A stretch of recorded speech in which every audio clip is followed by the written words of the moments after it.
31 मे रोजी मान्सून केरळमध्ये दाखल होणार आहे असा अंदाज हवामान खात्याने वर्तवला आहे। यंदा मान्सून तारखेच्या एक दिवस आधीच केरळमध्ये दाखल होतोय।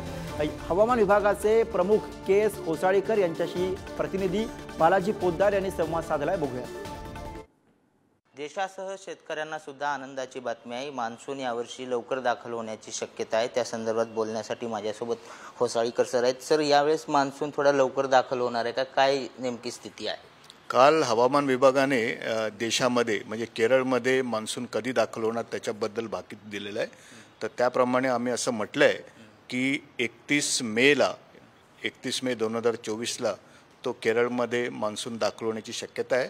जे गणित आम्ही वापरतो त्याला मी स्टॅटिस्टिकल मॉडेल असं म्हणतो आणि त्या मॉडेलच्या ज्या काही लिमिटेशन्स आहेत तर त्याच्यामध्ये असं मी म्हटलं आहे की ±4 दिवस मागे पुढे होण्याची शक्यता आहे।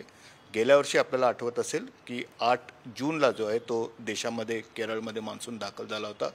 सरासरी तारीख मान्सून दाखल होण्याची केरळमध्ये 1 जून आहे।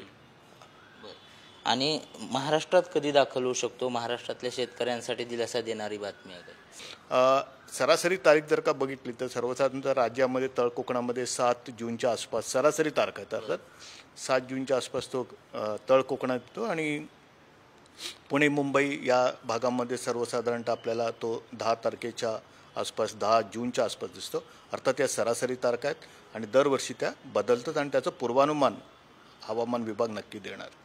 व्हिडिओ जर्नलिस्ट निखिल करंदीकर सह बालाजी पोद्दार, पुढारी न्यूज, पुणे।